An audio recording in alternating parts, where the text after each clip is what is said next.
Ok, ça marche. Merci Stéphane pour cette très belle introduction. Donc super, et je suis vraiment ravi d'être avec vous ce soir. C'est vraiment top. Donc ce que je voulais vous faire comme présentation aujourd'hui, c'était vraiment à la fois vous raconter un peu les bases de l'entretien, voilà, et puis passer un moment ensemble pour vos questions ou simuler des entretiens. Voilà, on est là pour ça. Donc voilà. Donc je vais essayer de faire court. Je vais essayer d'être assez rapide pour qu'on ait du temps tous ensemble, d'accord? Donc, juste rapidement, pourquoi ce sujet? Parce que très, très souvent, je vois des gens qui me disent, ouais, c'est bon, les entretiens, t'inquiète, Olive, je suis préparé, j'ai révisé, c'est bon. Sauf que les entretiens, c'est pas facile. Ben, souvent, vous allez avoir des objections, ce qu'on appelle des objections. Donc, soit tu es trop jeune, soit tu es trop vieux, pas assez ceci, pas assez cela, etc. Donc, c'est pas évident. Ou des questions pièges, voilà, des questions difficiles, ou des questions inattendues. Voilà, par exemple, quel est votre animal totem? Ben, attends, excuse-moi, je l'avais pas préparé, celle-là. Donc voilà, c'est pas évident. Donc et voilà, et puis bam, et des fois ça fait mal. À la fin, on est déçu parce que on aurait dû dire ça, on a dû dire ça, etc., etc. On refait l'entretien dans sa tête et des fois c'est la déception, on a une mauvaise nouvelle et puis voilà. Donc en fait, ce que je dis souvent, c'est une question de préparation, en fait, une bonne préparation. Et malheureusement, souvent les gens pensent ouais, c'est bon, je suis préparé, mais se préparer tout seul, c'est un peu compliqué. Et souvent, ce que je dis, c'est qu'un chirurgien du cœur ne peut s'opérer seul, voilà, du cœur bien sûr. Donc c'est un peu ça l'idée en fait. Voilà. Et c'est pour ça qu'on est ensemble ce soir. Donc ce qu'on va voir ensemble, c'est les règles fondamentales de l'entretien, comment pitcher très vite, les deux types de questions en entretien qu'il faut connaître, voilà, qu'il faut arriver à cerner, et surtout la valorisation de soi. Voilà, c'est ça que je vais vous raconter ce soir très très vite. Donc je suis désolé, j'ai pas beaucoup de temps, mais voilà, j'ai envie que vous ayez un maximum d'informations. Donc juste qui je suis, ben moi ça fait 4 ans que je suis coach emploi, surtout pour les cadres. Et voilà, donc un florilège de gens que j'ai déjà coachés et qui ont réussi à trouver un poste très rapidement, voilà, qui m'ont fait confiance et ça a bien marché pour eux. Donc voilà. Donc les règles fondamentales, la règle numéro un, tu n'es pas là pour répondre à la question. Voilà, règle numéro un, tu es là pour te valoriser. Number one, c'est number one ça. Voilà. Donc, un, on répond à la question, bien sûr, on n'est pas idiot. Mais deux, surtout, surtout, surtout, on n'oublie pas qu'on est là pour se valoriser. Ça, c'est hyper important. Voilà. Donc, exemple, avez-vous de l'humour? Donc, ça, c'est une question que j'ai eue en entretien. Avez-vous de l'humour? Ben, si tu dis oui, c'est bon, j'ai de l'humour, ça ne suffit pas. Ben, tu dis ben, oui, je tente d'en avoir. J'aime bien fédérer les gens autour de l'humour et en réunion, par exemple, à chaque fois, j'aime bien donner une énergie positive. Donc voilà, ça donne une valorisation de vous. Qu'est-ce que vous faites de l'humour? Ben, ça vous permet de fédérer les gens. Voilà. Donc c'est hyper important de se valoriser, de ne pas s'arrêter à la question. Deuxième règle fondamentale, montrer l'adéquation entre toi et le poste. Voilà, ça c'est hyper important. Donc on s'en fiche de savoir, on se fout complètement, excuse-moi du terme, mais on s'en fout de savoir que tu es le meilleur. En fait. Donc exemple, en quoi êtes-vous un bon ingénieur ou en quoi es-tu un bon, je sais pas quoi, secrétaire de la direction, j'en sais rien, peu importe. Donc voilà, donc j'aime comprendre les choses de A à Z et ça me pousse vers l'excellence. Par exemple, j'ai conçu l'installation de raceway, donc de pièces mécaniques pour la 350 pour maintenir les câbles en sécurité. Donc en fait, ça vous explique donc on s'en fiche de savoir, ben ouais, je suis un bon ingénieur, je suis bon là-dedans, là-dedans. Non, c'est je suis bon là-dedans, ok, mais c'est surtout que j'ai réussi à faire ça et donc je donne les réussites. On va le voir plus loin. Donc il y a deux types de questions en entretien. La question, ce que j'appelle l'autoroute pour se valoriser, là.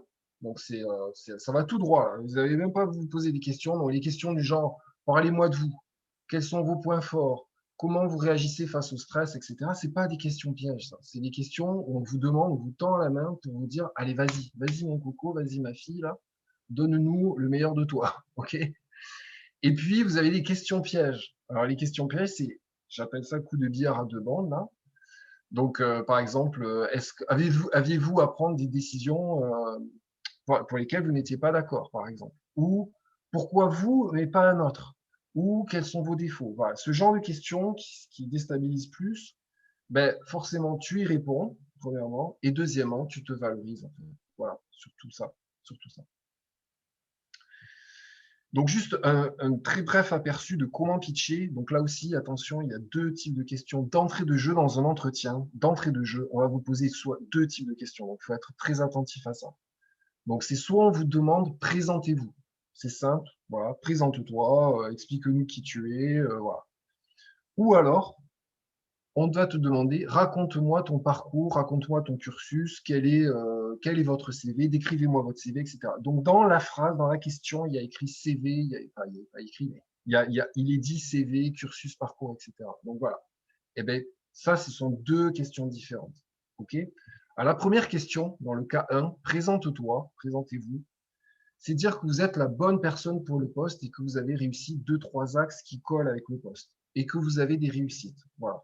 Donc, présente-toi, Stéphane. Mais par exemple, moi, je suis un excellent commercial. J'ai déjà réussi. Voilà. Alors là, fidélisation de clients. J'ai réussi à générer du chiffre d'affaires et puis à, je sais pas moi, développer une nouvelle activité. Trois piliers. Bam, bam, bam.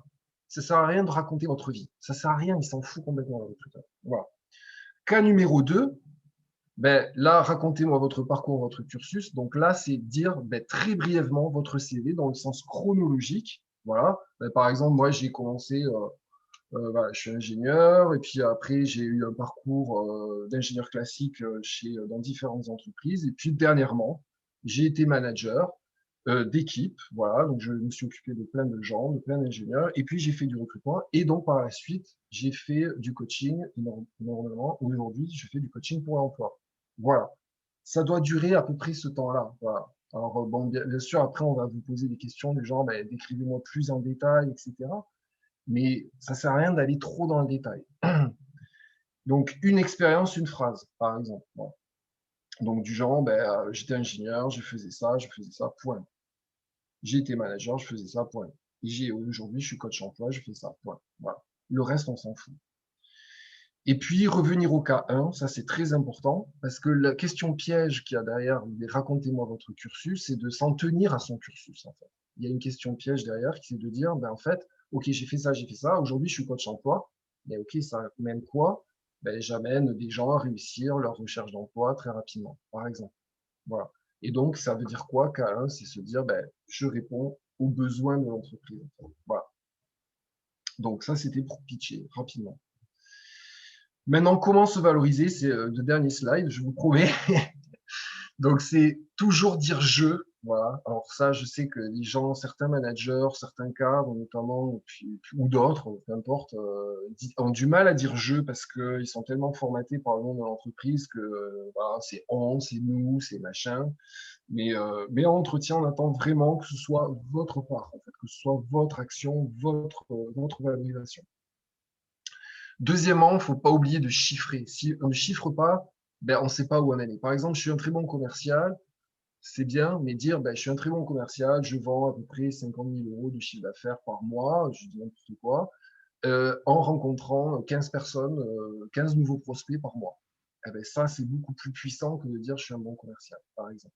Voilà. Et puis ça marche pour autre chose, bien sûr, que pour le commercial. Voilà. Ce que j'aime bien dire aussi, c'est utiliser la méthode que je propose aux gens qui s'appelle TCRB, talent, compétences, résultats, bénéfices. Voilà, c'est un quartet que j'appelle gagnant ou dans l'ordre ou dans le désordre, qui vous permet de vous valoriser tout le temps. Donc, par exemple, alors je vous ai donné un exemple, je suis ouvert d'esprit, donc ça c'est un talent, l'ouverture d'esprit, c'est un talent. J'aime améliorer les choses, c'est une compétence. Par exemple, j'ai réussi à faire en 6 mois un projet de 50 000 euros au lieu de 7. C'est un résultat. Ça a permis de sortir le projet de l'entreprise en temps et en qualité. C'est un bénéfice pour l'entreprise. Donc en fait, plus vous décrivez vos talents, c'est-à-dire qui vous êtes, ce que vous êtes capable de faire, les résultats que vous avez amenés et les bénéfices qu'attend l'entreprise, là, vous avez la totale. En fait, vous savez très bien parler à des RH, à des recruteurs ou à des gens techniques, en fait, parce qu'ils ont la totale. Ils savent qui vous êtes, ils savent quels résultats vous êtes capable d'amener et surtout les bénéfices pour l'entreprise que vous êtes capable de générer. Voilà. Donc tout Là, ça, ce slide-là, prenez-le en photo, il est très important. Je vais vous dire, là, ce qu'il vient de dire, je peux vous dire que moi, j'en ai passé des entretiens dans ma vie. Je les ai tous réussis. Jamais j'ai été recalé. Parce que j'ai utilisé exactement ce quartet gagnant. C'est, si vous l'utilisez, je peux vous garantir que ça marche. ah Talent, non, compétence, résultat, bénéfice. C'est ce qu'on a envie d'entendre. Voilà. exactement, exactement. Après, ça marche dans l'ordre ou dans le désordre, c'est-à-dire des fois tu peux dire le bénéfice, avoir le résultat, puis la compétence, le talent. Enfin, l'important, c'est qu'il y ait ces quatre éléments en fait. Ah ouais. Et le plus important, c'est que le maximum, à chaque fois qu'on te pose une question, qu'elle soit ouverte, qu'elle soit fermée, c'est d'être capable de rebondir avec cette technique-là. Voilà. Et au maximum, c'est ça. Quand je dis, ben, est-ce que tu as réussi ton entretien? Ben, les gens, ouais, ouais, c'est bon. Et qu'est-ce que tu as dit? Ben, bon, j'étais un bon ingénieur. Ouais, mais tu as donné les résultats? Non. Tu as donné les bénéfices? Non. Mais tu as dit qui tu étais? Ouais, ils m'ont vu, hein, c'est bon. Ben non, t'as pas réussi. C'est bon, laisse tomber. Et voilà, c'est ça en fait, l'entretien réussi, c'est vraiment ça. En fait. Ce que dit Stéphane, il a complètement raison. Donc voilà, voilà la situation. Donc des questions, je suis ouvert aux questions. Qui est chaud pour un hot site? Ce qu'on appelle un hot site aux États-Unis, c'est vraiment, ben, on simule un entretien. Ou alors peut-être vous avez des soucis particuliers sur certaines questions qui vous tracassent, qu'est-ce qu'il faut répondre pour telle question, etc. N'hésitez pas aussi à me poser des questions là-dessus, je vous donnerai les éléments de réponse. Voilà. Super. Ben, écoute, Olivier, ça a été clair, net, précis, rapide, parce que l'essentiel, en fait, c'est que vous allez participer. Ça, c'est vraiment l'essentiel. Tu peux arrêter le partage de ton écran, Ok. euh, Olivier. Alors, si vous souhaitez, bien évidemment, rentrer en contact avec Olivier, il va vous mettre dans le chat, donc, comment vous pouvez le contacter, soit par LinkedIn, d'ailleurs, c'est le mieux, hein, par LinkedIn, il pourra donc bien évidemment répondre à toutes vos questions. Mais là, dès ce soir, vous avez une chance énorme. C'est que vous allez pouvoir tout simplement vous tester. Alors, n'ayez pas peur. On n'est pas là pour vous juger. D'accord? On est là pour vous aider, pour vous donner les tuyaux. Si vous avez passé X entretiens cette année et que vous n'avez pas eu de résultat, c'est qu'il y a un souci. Donc, n'hésitez pas à dire si vous avez des problèmes pour répondre à des questions qui reviennent souvent et à chaque fois vous bloquez. Donc, ça, n'hésitez pas. On est là vraiment pour vous aider. Personne ce soir vous jugera. Et d'ailleurs, l'enregistrement s'arrête maintenant. Tout ce qui se passe ce soir dans cette série reste dans cette série. Donc, Euh, qui a une question à poser à Olivier, il suffit de lever la main et de mettre sa caméra, bien évidemment. C'est quand même plus sympathique. C'est ça. Ben, il y a une question de Virginie, je vois, qui démarre là. Attends, excuse-moi, je l'avais la question. Oui. Qu'en Vous des pouvez la infos poser en perso? direct. Posez-la en direct. C'est Ah, le... ben, vas-y, Virginie, vas-y. Alors, pose la En fait, je question. voulais savoir les informations personnelles, parce que quand on nous dit présentez-vous d'entrée de jeu et qu'on arrive dans une salle avec plusieurs personnes, on est bien obligé de se situer personnellement, c'est-à-dire je suis maman, j'ai 2 enfants, enfin, ce genre de choses. On le dit ou on ne le dit pas du tout? Non, t'es pas du tout obligé. T'es pas du tout obligé. Tu viens pour un poste. Tu viens pour une mission. Excuse-moi du terme, je te connais pas, mais c'est pas grave si tu as 2 enfants, pas d'enfants, si tu es lesbienne, pas lesbienne, si tu es. C'est pas du tout l'objet normalement de l'entretien, en fait, tu vois. C'est pas du tout l'objet de l'entretien. Donc je comprends que toi, peut-être, ça te fait vibrer de dire, ben, si c'est un poste pour. Allez, En fait, ça excuse-moi. évite la question, comme ça, on est sûr qu'ils ne vont pas en reparler, en fait.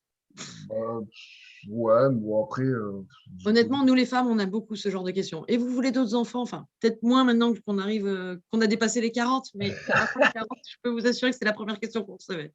Ouais, ouais, ouais. Mais je comprends ta question, hein, je sais d'où ça vient, etc. Mais ne tends pas le bâton pour te faire battre.